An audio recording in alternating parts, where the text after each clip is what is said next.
What's going on, everybody? Welcome back to the channel. I hope you are all having a great week so far. Today it is my honor and privilege to bring you a very special video. A lot of people have requested this, and this is part one of my Boadicea the Victorious collection. And then I'm going to go after part two. I'll do a top 10, maybe top 15 ranking on the entire house of Boadicea the Victorious from my collection. So we got the Zodiac and the Sapphire series here, along with Nebulous, and we're just going to kind of go through these, give you a brief rundown of what they smell like to me, how I kind of interpret the fragrance, because that's always going to be different depending on the individual, where you live. There's just so many variables that go into how a fragrance is interpreted. So starting off with one of my favorites, this is Hanuman. Thankfully, it doesn't smell like a monkey. It smells like a monkey's environment. So rainforest, citrus fruits, musks, wood. One of the best citrus openings in any fragrance. It's got kind of like a blood orange sort of note. Not overly heavy, but the fragrance lasts a very long time. And I'll probably say this a few times in this video, but for the price that these cost, especially for the Zodiac series, you would expect some magic happening in these fragrances in terms of the quality ingredients, the blending, longevity, and I haven't found one that I've been disappointed in so far. Now next up is a lot of people's favorite from the Zodiac series, and I can see why. This is Valiant. To me, man, this is just orange and cherry blossoms, creamy orange sickle, sandalwood. The quality of ingredients in here, whether it be a combination of naturals and synthetics, people like to call fragrances synthetic if they don't like them. A lot of people don't even know what that even means. Pretty much every fragrance house is using synthetics. Fact is, some just do it better than others. And a lot of these fragrance houses are getting their oils from similar labs, but that doesn't mean they're blending it or even creating some of those oils to the same standard. So it is what it is. I mean, there's some people that really love certain houses. There's some people that don't. Obviously, for the price, Boadicea is pretty polarizing as a house. But man, I have a lot of these for a reason, and I don't get anything out of it. No links, no discount codes. Nothing like that. So really, really good house. I have found the quality to be absolutely incredible.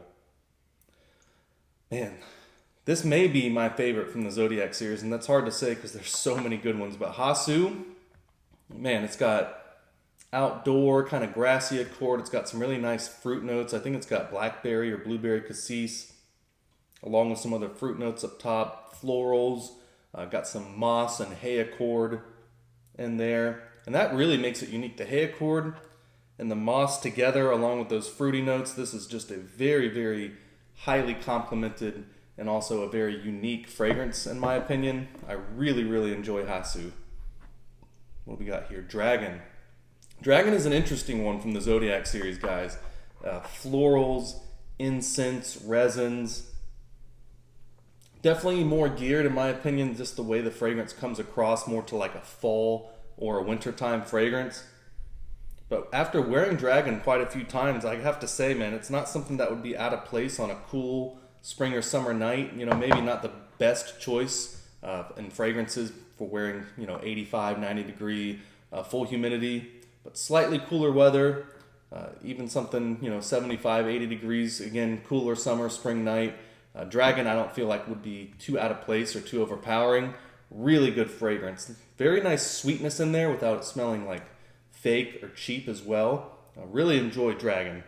Now the newest release, maybe one of their best ones in a long time. I know they've had quite a few good ones from the Zodiac series, but Opal, man, it's very proper smelling, musky, woody, slightly powdery, even slightly gourmand because it does have kind of coffee and orris butter and cocoa butter. So you do get slight hints of that as well. I think it's got some freshness in the top as well, like bay leaf and cinnamon. They list metallic as a note, which kind of threw me for a loop because I'm not a fan of fragrances that smell metallic, and this definitely does not go in that direction. And if they didn't put that as a note in there, I would have never guessed it. But Opal, man, I was really excited for that to come out, and I'm really glad I bought it because for me, dress up vibes for Opal is definitely something more fitting. And in fact, I just wore it to one of my friend's 40th birthday parties as well and got a lot of compliments on Opal. Everyone was dressing up. We were going to a nice dinner. And man, That fragrance, a lot of people were asking what that was. So obviously something that smells very good in the air. Longevity on all these is absolutely incredible, so there's no issues there. Next up, we got from the Sapphire series, Oud Sapphire. This is not going to be for everybody. A lot of people may smell this fragrance. If you're not into oud and some of these darker kind of ingredients and fragrances, this may not be worth the money to you.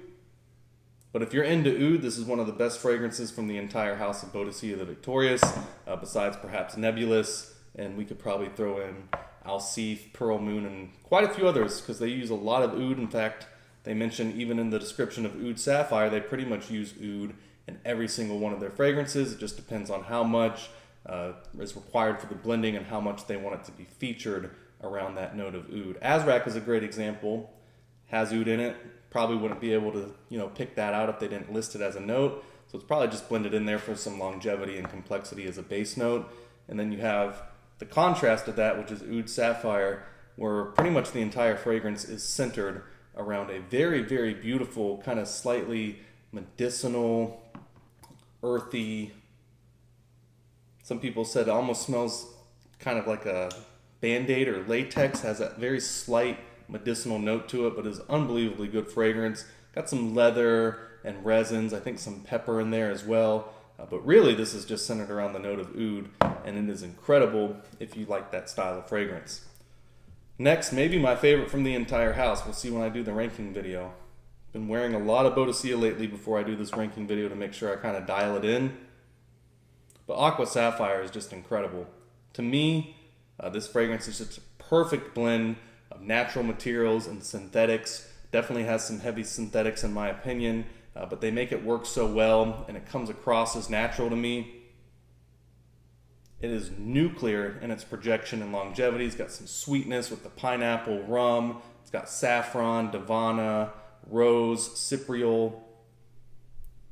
I just can't say enough good things about Aqua Sapphire. In fact, I like this fragrance so much, I actually have a backup bottle of Aqua Sapphire. So this fragrance will certainly be with me for the rest of my life, because it's something that can really be worn at any occasion. It's strong enough to wear in cool weather, even though it's more of like a marine kind of tropical fragrance.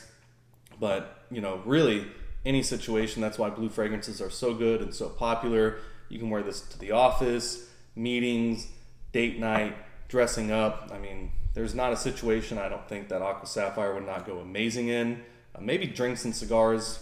For me, wearing blue fragrances doesn't go well in those situations, so that perhaps would be one for Aqua Sapphire that I would say is not a great situation, but every other situation, these type of blue fragrances, absolutely incredible. So next, another one, maybe one of my favorites from the entire Sapphire collection in the house of Boadicea the Victorious.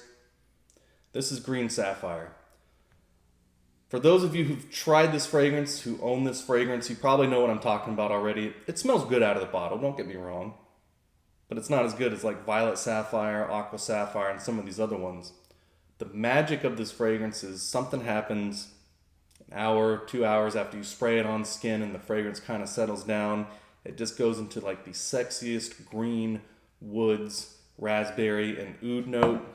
Lovely, lovely fragrance, tons of longevity. It is heavy. I would not say, even though it's got some, some raspberry and some other, violet leaf, I think, and some more fresh notes in there. For me, this is definitely a heavier fragrance, and, similar to some other ones, definitely more cool weather oriented, and you could probably wear it maybe during some cooler spring and summer nights. But high heat situations, I don't really grab this one that often.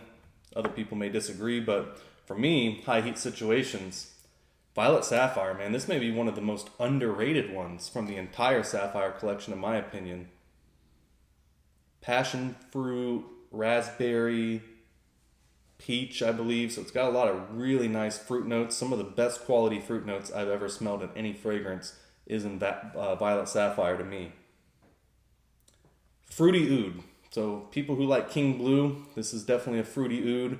Different than King Blue, in my opinion. This is a lot more smooth, clean, where kind of King Blue is sweet, berries, you get that, and then you get kind of a blast of oud. This is a little bit more well-rounded, but it's still in that category of a fruity oud, so it's pleasing. Got some florals in there, very fruity top notes, but you still have that really nice background of a very quality oud note. Can't recommend Violet Sapphire highly enough. Even as a guy, if you haven't tried it, it does lean more feminine, but because of the oud in there, it's just a very highly complimented fragrance. People seem to absolutely love that one. So another one, maybe the most popular and well known from the entire house of Boadicea the Victorious. This is Blue Sapphire, and there's a reason for it. Lemon, orange candy, almost like lemon heads. Sour Patch, like lemon. I don't even know how to describe it. It is very, very good lemon and orange citrus note in here. For me, the real star of the show, in the mid notes, you get a really beautiful rose note. And then, of course, it's the patchouli and oud on the dry down for me, where this fragrance really starts to show its quality. As good as that opening is, and as addicting as it is, really for me, the depth and the complexity and the class of this fragrance really comes from that oud and patchouli dry down. So next, we got Amber Sapphire from Boadicea the Victorious. Again, maybe like Violet Sapphire, you don't really hear a lot of people speaking about Amber Sapphire. And this one, same category, and I have a Creed Royal Oud, a specific batch number that I had picked out because it was so good. And then I tried Amber Sapphire, which is in kind of a very similar category as Creed Royal Oud. And this just beats the crap out of it. It really does. It's more aggressive. It's even though it's more aggressive, it's got more like cinnamon and black pepper and those boozy notes. I mean, everything about this fragrance, the longevity, the projection, even the quality of the ingredients to me is even better than Royal Oud. And I still wear the Creed Royal Oud. It's definitely lighter, so in higher heat situations, or if you're going to be in closer proximity to people and you want a similar category of fragrance, that's a great choice. But Amber Sapphire is so good. If there's a special occasion I'm reaching for that fragrance category, I'm reaching for Amber Sapphire. It really is an incredible fragrance. You get a lot of oud in that fragrance on the dry down as well. Very, very unique. It's not really boozy, even though it has the rum in there. It's got some cinnamon, some spice. It really just reminds me of spicy, woody oud. And it's got beautiful, beautiful notes without being overly sweet. Just very, very spicy and aggressive fragrance, but in the best way possible. So Tobacco Sapphire was my first love from this house. I got a decant of it, and when I saw the prices of Boadicea, it's like, well, how good could they really be? I'll try a decant of it, but I'll probably try it and then move on. I'm not gonna get into a house that expensive. And this was pretty much what ruined it for me, because when I got that decant of Tobacco Sapphire and I smelt the quality of the tobacco note along with the saffron and a really, really pleasing and understated orange mandarin type of smell, where it's not the focal point of the fragrance, but it's in there enough to where it just makes it so unique. It really does, man. Just the tobacco note, the mandarin, the saffron. There's a lot of ingredients in here. It even has some florals in there, but man, Tobacco Sapphire, I'm not gonna ruin the video, but Tobacco Sapphire, as you guys know, not only was it my first love from the house, but I just love the category of tobacco fragrances. So you can bet when I do my top 10 to 15 video that this is going to be very highly rated. And that's just my personal opinion. Some people actually don't even like this fragrance. Some people think it's the best fragrance Boadicea has ever made, and nothing they will ever make will compare to this. So I'm not really on board with that. But as far as tobacco fragrances go, this may be one of the best ones on the market. It's just very expensive. Last and definitely not least, this definitely would be ranked very highly along with Tobacco Sapphire and some of the other ones you guys know I love. It's also one of the most expensive fragrances from the house of Boadicea the Victorious, and this is Nebulous. It's not going to mean a lot to people, similar to Oud Sapphire, if you're not into oud and you can't appreciate the individual notes and the quality of an oud in the fragrance. This has a lot of stuff in there, but mainly it's musk, oud, saffron, rose, and some raspberry. That's the main things that you get, but it's blended so well, and everything is such high quality in here. The scent trail on this as well, after you spray it, all these things, I've said it before, but you would expect it for the money you're paying. But man, the scent trail on Nebulous is something that I've never experienced before. Very highly complimented, and gets compliments that are genuine as well. People, they're not just saying, oh, hey, you smell good, or something as they pass by. A lot of people that compliment Nebulous, very similar to how I talk about Silver Oud. It may not be as highly complimented in terms of volume as fragrances like Aqua Sapphire Blue Sapphire, Hasu, Hanuman because of the fragrance category. But the compliments that I do get from Nebulous, people are genuinely curious about the fragrance. They're wanting, who makes it, how much does it cost, what's the name of the fragrance, and just the genuine compliments that I've gotten from Nebulous lets me know that this definitely does something special in the air. Similar to Green Sapphire, they both smell really good out of the bottle, but there is something magical that happens when they get on your skin and they have an hour or two to settle down. So hope you guys enjoyed the video. A lot of fragrances on here. This is just part one. Part two will be about the same number of fragrances, so we'll get to that in the next couple days or weeks, and I'll see you guys soon.